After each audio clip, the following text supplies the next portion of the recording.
Welcome to the Transforming Trauma podcast. Transforming Trauma is presented by the Complex Trauma Training Center.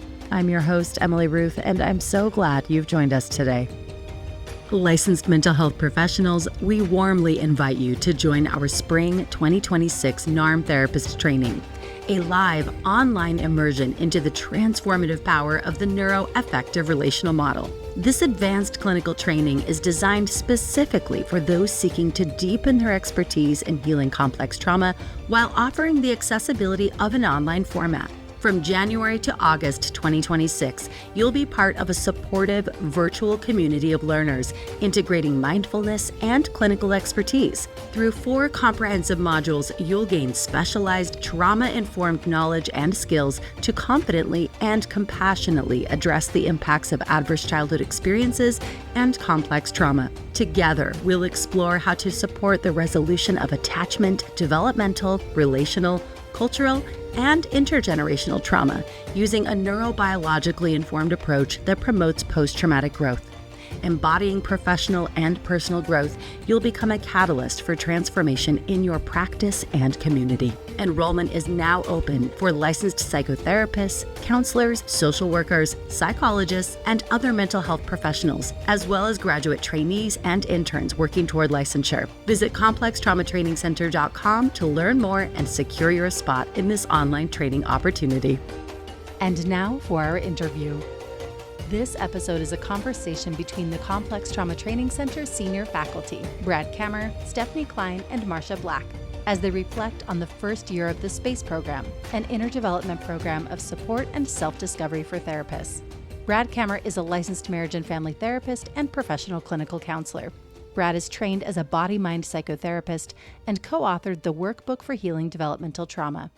Marcia Black is a licensed clinical psychologist with a background in attachment, relational, and intersubjective approaches. She has been in private practice for over 35 years in San Francisco and the East Bay area. Lastly, Stefanie Klein is a licensed clinical social worker and has spent 22 years in her Los Angeles private practice, specializing in treating adults with trauma and anxiety disorders. Please enjoy this episode with Brad, Stefanie, and Marcia. All right. I am joined today by Brad Kammer, Stefanie Klein, Marcia Black. Welcome all of you to Transforming Trauma. Thank you. Hi, Emily. Wow. Thanks, Emily. Yeah, nice so to see good to you. be with all of you. I feel like this is so rare that we all get to be together in one space. So I'd love to begin by asking each of you individually, maybe we can just do it popcorn style, whoever feels moved first. But I'd love to hear from each of you what you'd like for our listeners to get out of our time together today. I think we wanted to reflect on our first year of the SPACE program. We were super excited to put this program together. I think last time the 4 of us talked, and now we launched it at the beginning of 2025, and here we are at the end of 2025, looking into 2026, and we've successfully completed our first year of our SPACE program, and we'd love to reflect. We haven't had a chance to do this that much either, to really just look back on the year and some of the highlights, some of the feedback we've received, and some of how it's really shaped and impacted us, and then where we're headed next. Right. Yeah, And if anyone, sorry, I was Stefanie. going to popcorn right in, Emily. I was going to say, if listeners wanted to listen back, that first episode that Brad mentioned was in September of 24, episode number 142. So if you don't know much about SPACE, maybe jump back and listen to that episode. Okay, Stefanie, let's hear from you. Thanks. Sorry, It's all good.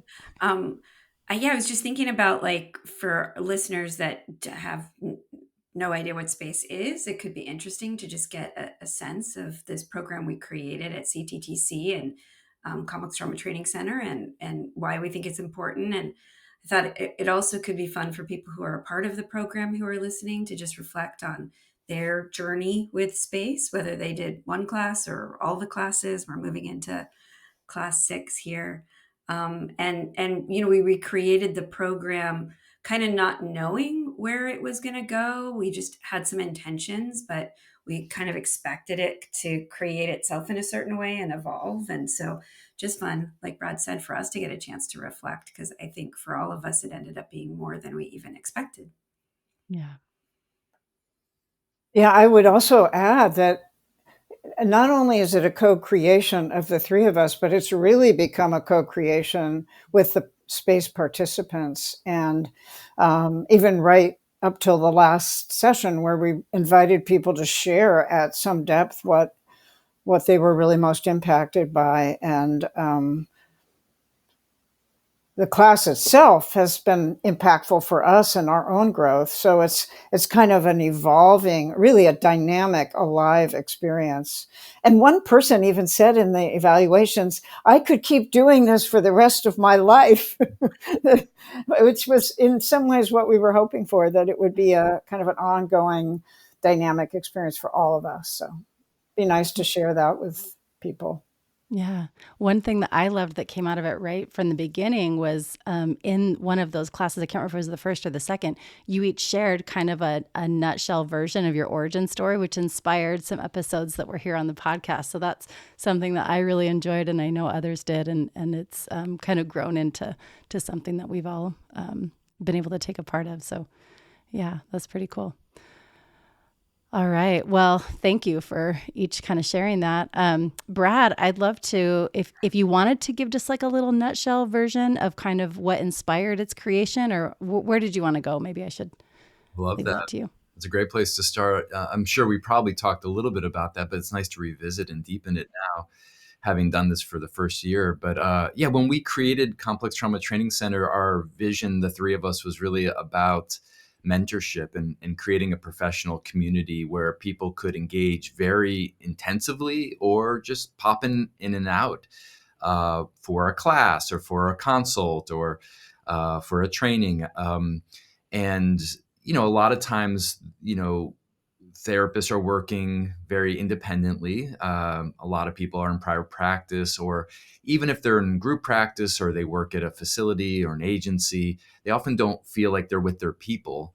And so coming together with a group of people, therapists that are really willing to do this depth-oriented work inside themselves and learn not just about how to better help their clients, but how they can help themselves as well, both clinically in their development, but also personally.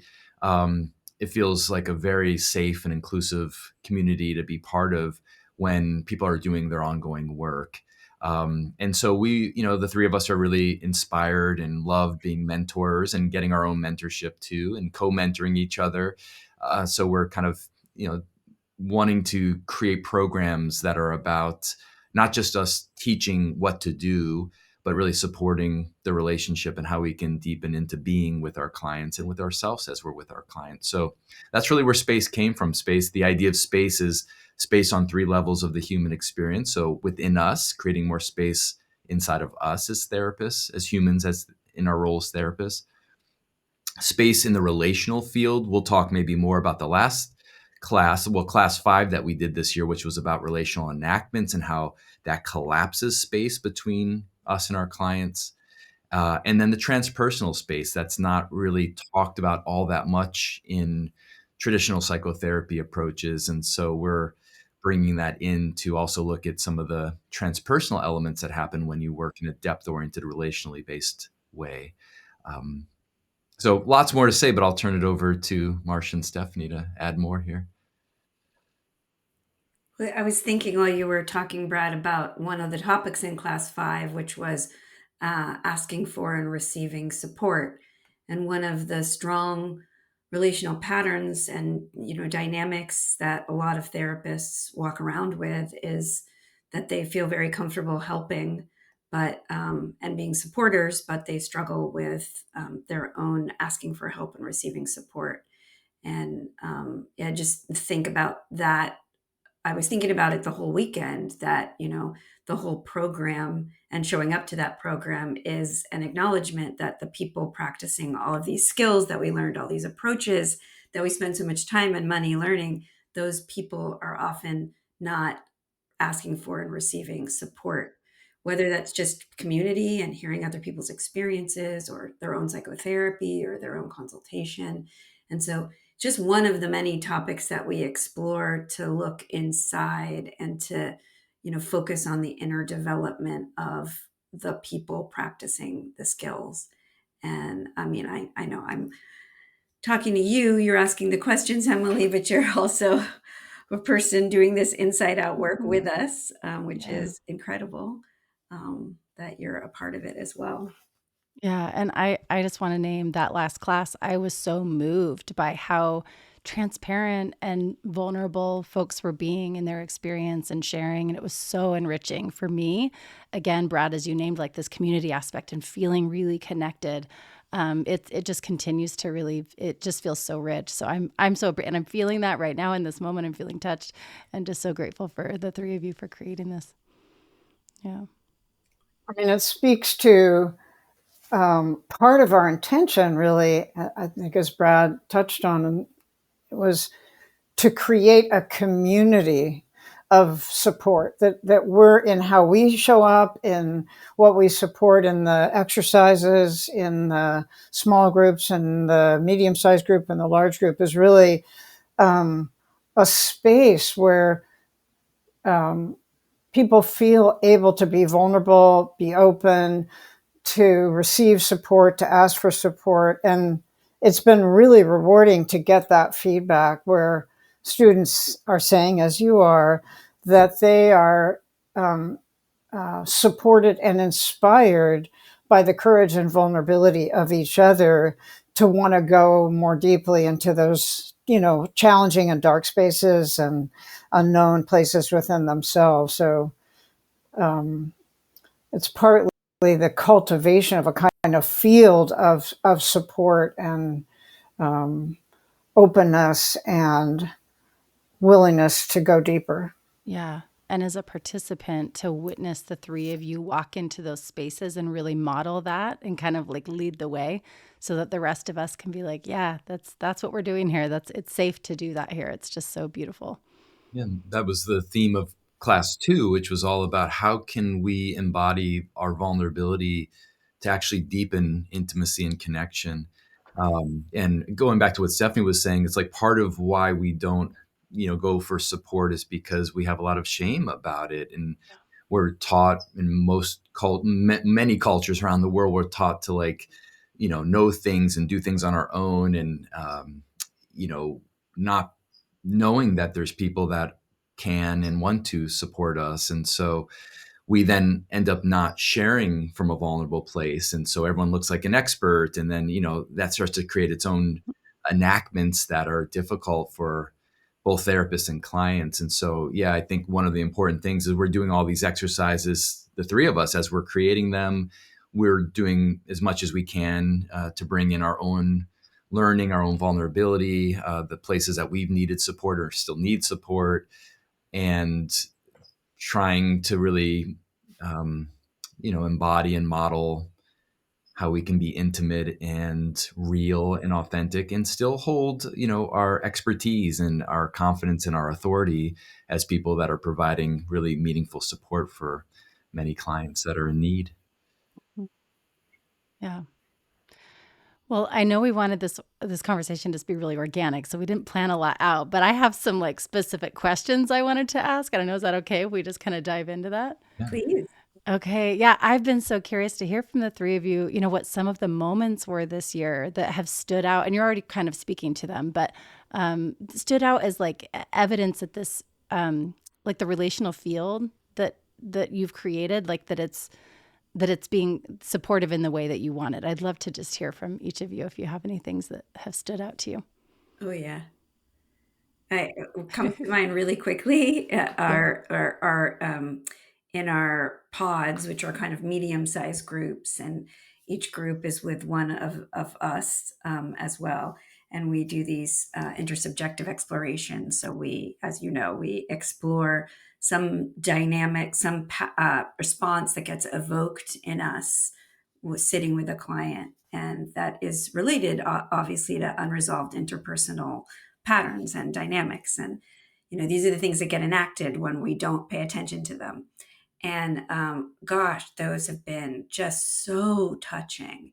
And people have been so open and willing to reveal themselves in such important ways. And then, getting the space to be able to look at these reactions that we have in parts of ourselves without judgment and with support.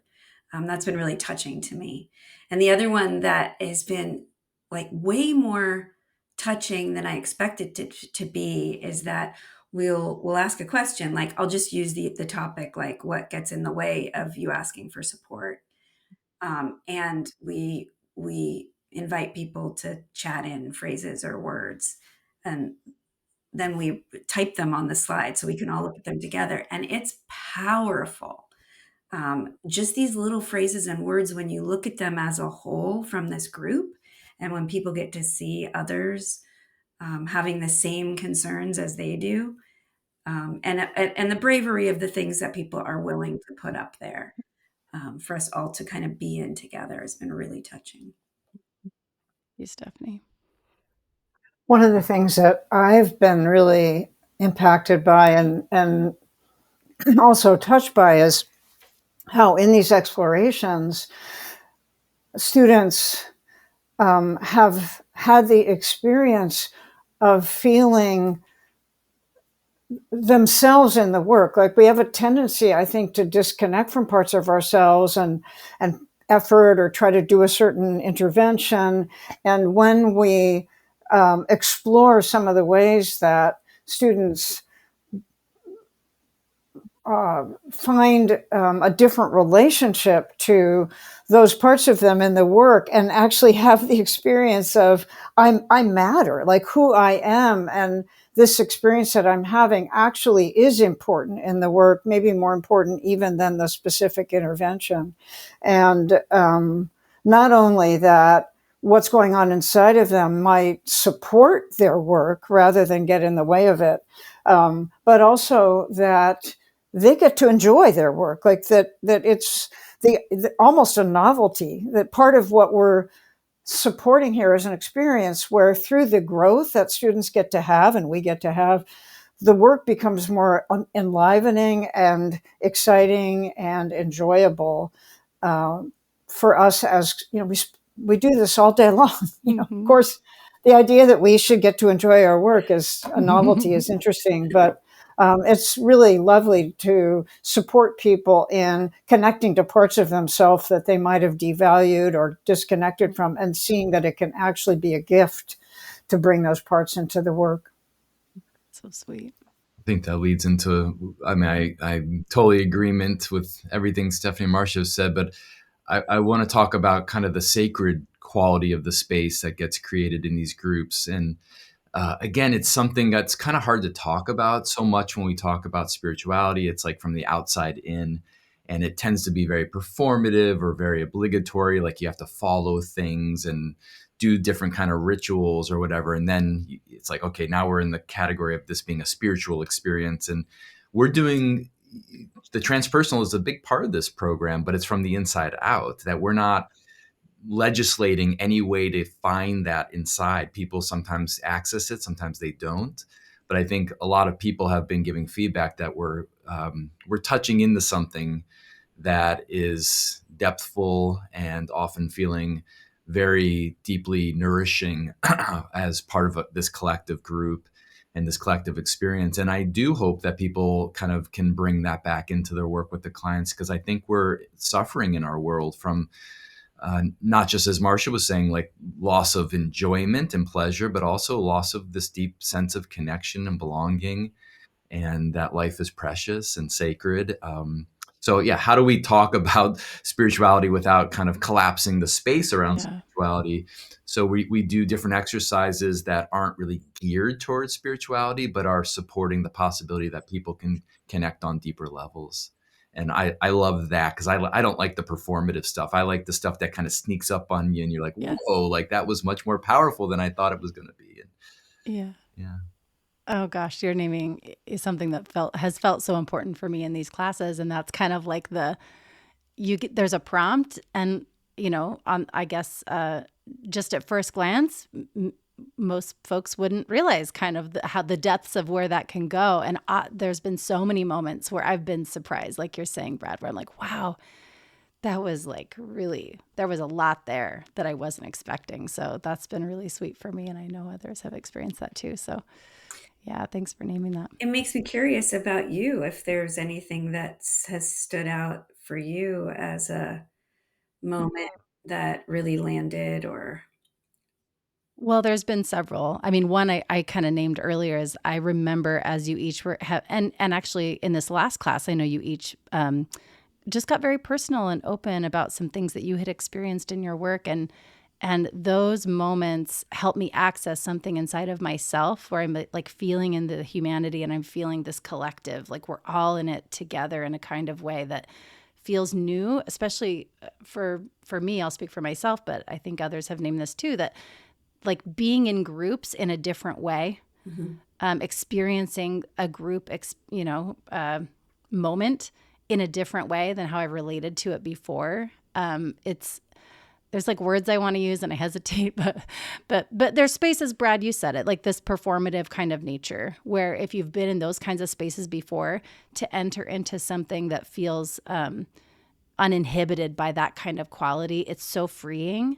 And there have been several moments where I've just felt so touched. And a lot of that has been when the three of you have kind of modeled this quality of just being with, that really helps me access that transpersonal thing. And there have been so many moments like that, so it's hard to like name one. But I would say when each of you gave your kind of origin story in a nutshell, and then listening to you each with the podcast, it was just really special. And those are moments that have stood out to me, Stefanie. Thanks. I didn't mean to put you on a spot. Yeah, no, thanks for asking. Yeah. I loved talking about it clearly. So yeah. Brad, was there anything else that you wanted to explore before I kind of go back into questions that I was curious about? I was just thinking about the intention of the origin story. It's like the intention was to reflect on some of these themes that we're talking about right now, like who were the mentors that impacted us? What were the learning experiences? Usually for therapists, they remember the worst situations that we've had with clients that have been scary, overwhelming, ethical or legal challenges, boundary challenges. Like we remember those experiences and we usually just like want to get through them and move on and like leave them in the past. And yet they often like are evoking very important material inside of ourselves. Of course, we want to resolve them on the outside, but in the inside, there's a lot of like wisdom that emerges. And so it is a little scary sometimes initially to kind of like unpack some of these experiences, because a lot of the exercises we're doing are about some of our more challenging clients and cases and what gets evoked in us. But it feels so relieving to have a safe and supportive space to actually look at it, and not like we have to do anything exactly, but to really just be in a new relationship with ourselves around the complexity of this work is super complex and there's no right answers. It's all kind of gray, and we do the absolute best we can given, the circumstances. And there's just something nice about being in an environment where we can just continually learn, and then we learn about our learning, and then we learn about the learning of the learning. It's like, it's so fun to be part of that. And I think that goes back to Marcia, that quote from someone in the evaluation, like, yeah, you can get trained in a clinical model and then feel like, a lot of expertise in the model, but can we ever fully stop our own personal development that supports us in our role of no matter what clinical approaches we're using? There's something coming up for me, and I'm just trying to suss out if it like is relevant here. But I'm just thinking about how I told on a previous podcast episode, my first experience with therapy, I was 18. I went back in my 20s, multiple times in my 20s, and again in my early 30s. And I have a vivid memory of like a moment in my early 30s when I realized, I think my therapist is having feelings about this. That was the first time it even like dawned on me or crossed my mind. This is interesting as I'm saying this out loud. My therapist is a human. And so, you know what I mean? Like, wow, they're a human too. And like the layers that is, like how much deeper I'm feeling into that. I'm just so appreciative. So I don't know if that comes across or if that makes sense, but that's really the work that we're doing here. It does really relate, because that is what we're talking about here, is humanizing the therapist and, turning all of that energy that we have towards everybody else inward. And the side effect is that actually helps us be better therapists. So it supports both sides. But your therapist is a whole ass human, which means we're a whole ass human. It reminds me of one of my favorite exercises we've done in space, which is to kind of reflect back, going all the way back to as much as you can remember of your childhood, and a teacher that kind of was your favorite teacher. And it could be your fourth grade teacher, a high school teacher, a college teacher, and to just think about them for a second and try to remember one thing you learned from them in the class. You'll probably have a difficult time remembering what you learned in your fourth grade or high school class, but you remember and you've carried that person with you. Like, the impact was not what you learned cognitively. It was about some way that they made you feel, that you kind of, took in part of them and you've carried them forward. And that's our role for our clients. Like, they're probably not going to remember all the smart things that we said about the brain and, about these complex family systems and stuff. They're going to remember the way we show up with them in an authentic way. And it's not always feeling good either. It's about being a real human, which means that we have the capacity to be with them when they're in their dark periods, or when there's conflict between us, or when there's uncertainty, and that we're not rushing to try to get through it. And that creates a sense of trust in us and in the process.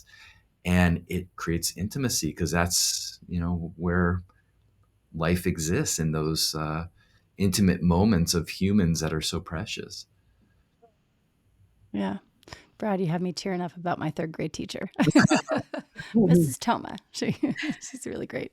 My fifth grade teacher, So shout out our teachers. Yeah. Oh, they're good. I was curious, looking back on this first cohort, were there any themes or patterns that you noticed kind of emerge in the work, maybe in those pods or even in the smaller groups, that were surprising, or maybe that affirmed, the need for this kind of program?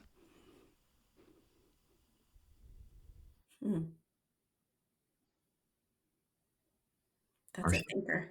Yeah, Marcia. I was looking back on the evaluations. One of the things that struck me interestingly is how much people love the triads and dyads. Sometimes in our trainings, those are not necessarily the most valued parts.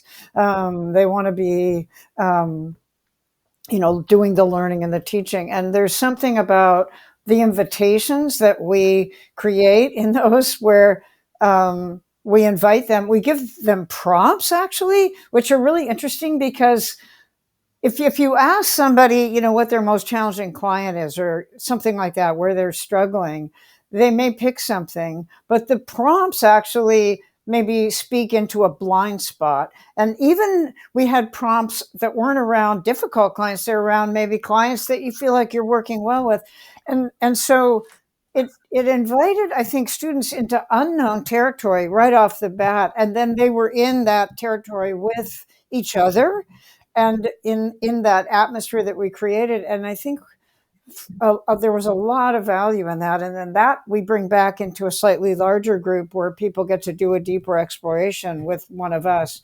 But I think students were really surprised, for example, that things opened up for them, even looking at clients that they saw themselves as working well with, that there was unknown territory in those too. So there was a lot of positive reactions to the small groups. And certainly that opened up, I think, more kind of vulnerability in the larger groups that we sometimes have. Yeah. So is it okay if I share a little bit of my experience exactly with what you just named, Marcia? Yeah. So I was one that I was like, oh, this is an easy client. I realized I was avoiding actually looking at some things in this relationship with this client who it feels like easy work in some ways.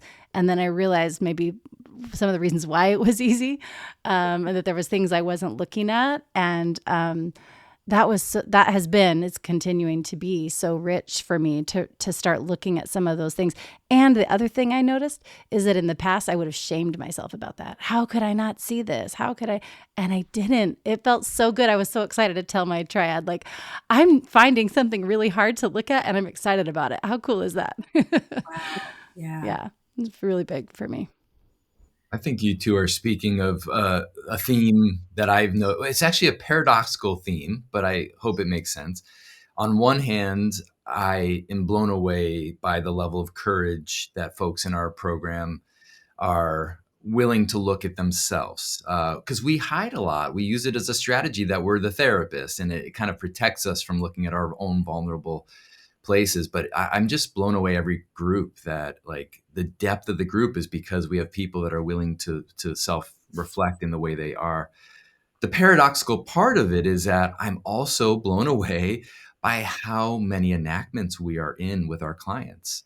And it's blind to us for the most part. Like, because you were just describing, Emily, like more of kind of like a quote positive enactment, which is like, no, I like this client, it's going well, and sometimes those are the hardest actually, because it's more subtle. We're more invested in a certain way than a client that's kind of adversarial towards us.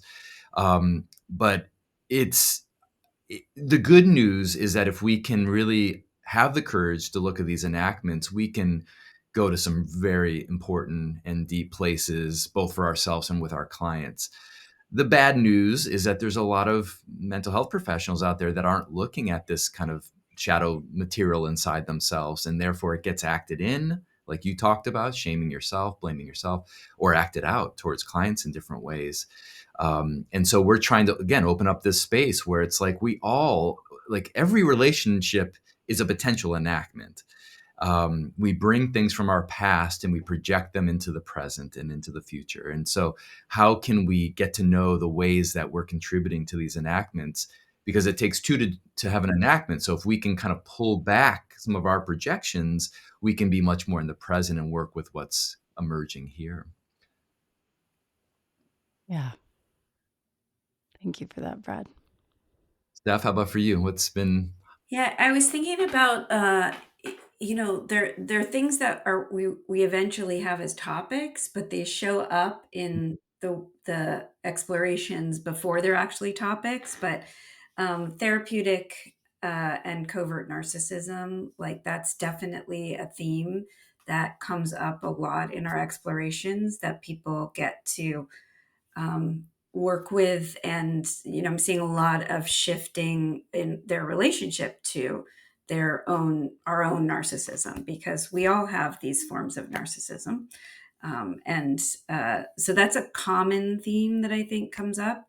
I think another one are our relationship to ruptures and how afraid people are of ruptures with their clients. And this goes back to what you were saying about enactments, like the gymnastics that we do to kind of not be in conflict with our clients, and all of the opportunities that we miss because the ruptures are so important to getting into some of the territory that we're so afraid of. Both sides of the relationship are so afraid of.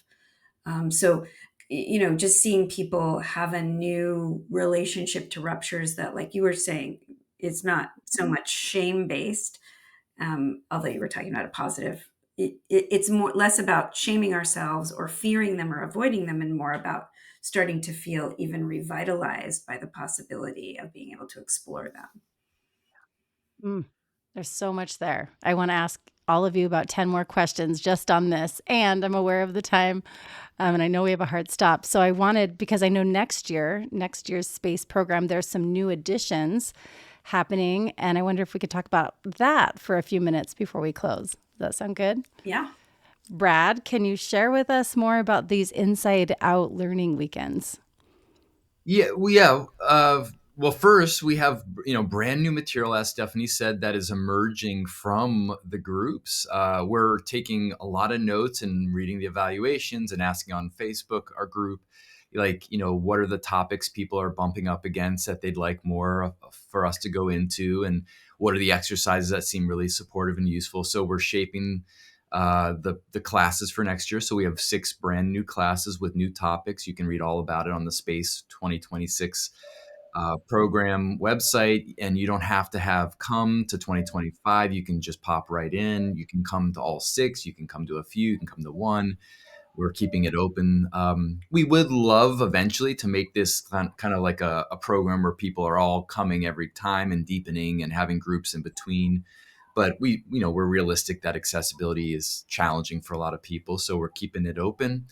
And then people that do sign up for the 2026, I believe that they're getting access to some of the materials from 2025 so that they can kind of see what we were doing and catch up a little bit.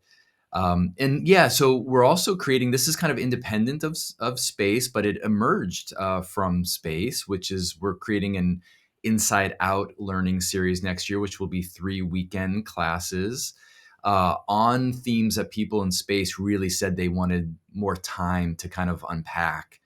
So, and again, it's going to be very similar setup to Space. It's going to be inside out. We'll do just very minimal, not really teaching. We're just kind of setting a frame for the topics. And so the first topic will be on narcissism from the inside out, because as Stefanie said, so many people, not only are we working with this in our life and with our clients, but we're bumping up against different themes in ourselves that it could be useful to get to know about and help us both personally and clinically.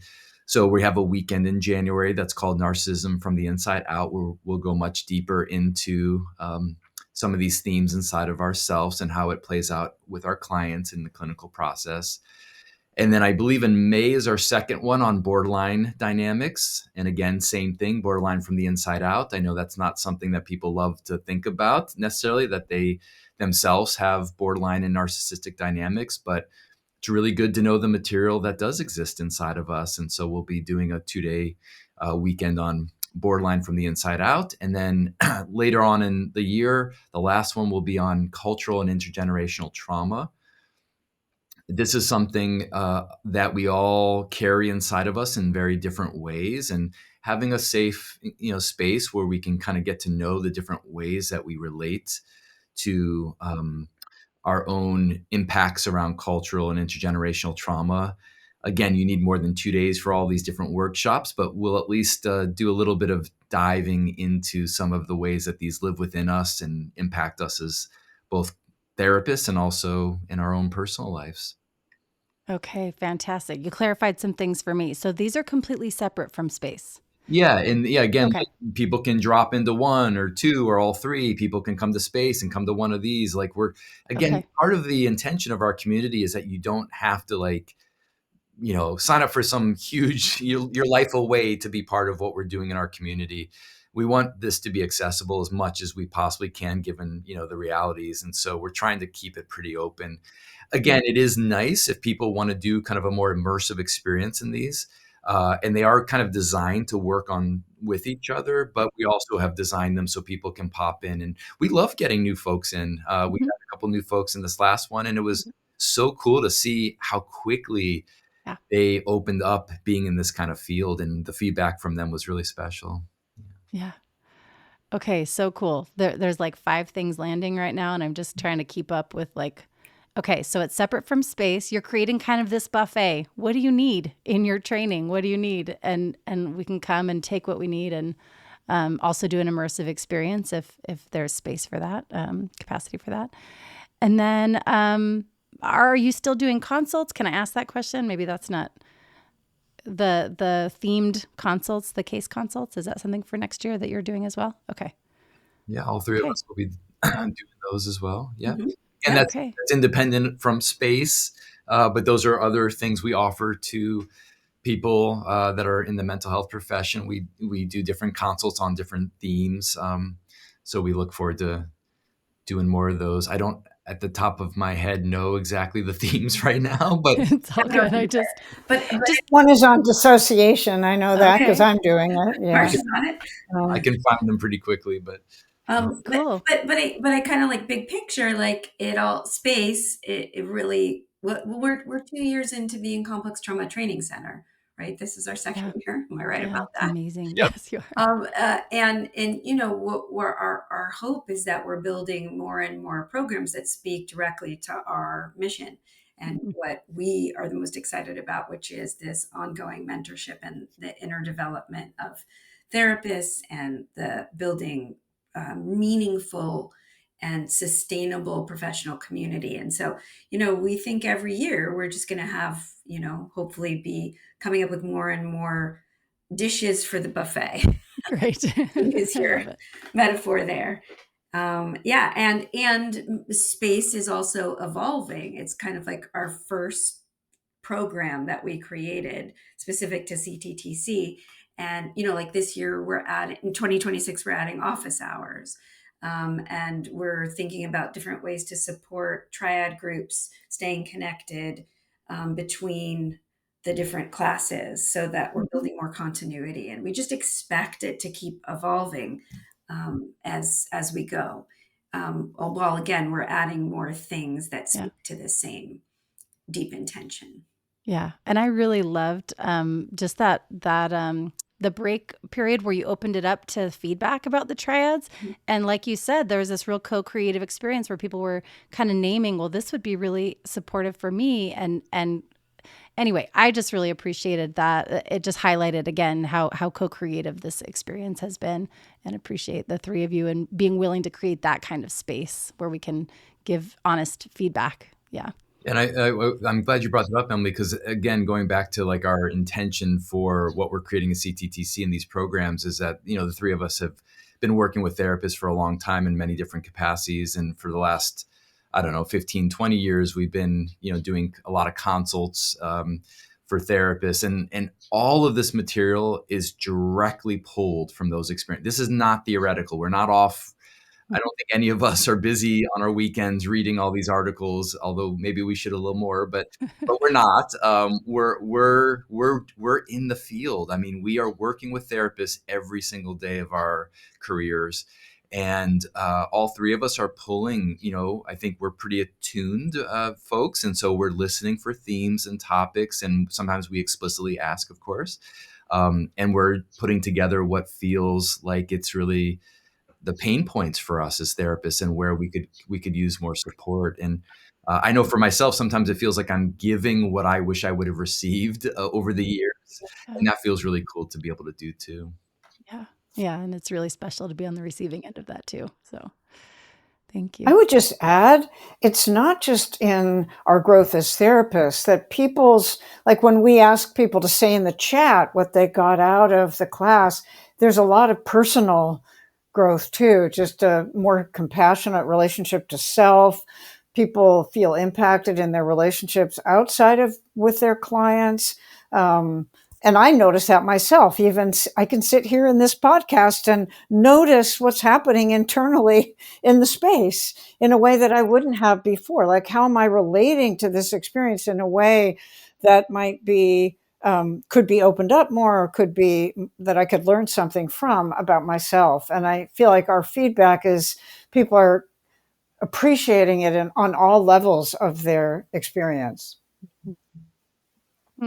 Well, thank you, all three of you. I just am so appreciative of the mentorship that each of you have offered me for this exploration, this deepening into the space program and continuing to evolve it.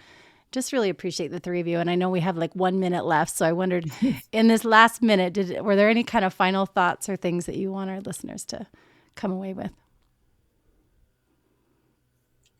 I'll just say if you're somebody who is, thinking about joining us next year or not sure, just you're welcome to come to the first class and check it out and see what we're talking about for real.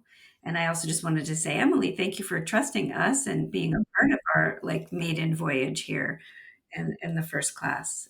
We appreciate everybody for being part of that co-creation and from the very beginning and wanting to go on this journey with us. Yeah, such a pleasure. I would just say, so many therapists are really wanting to do a great job for their clients.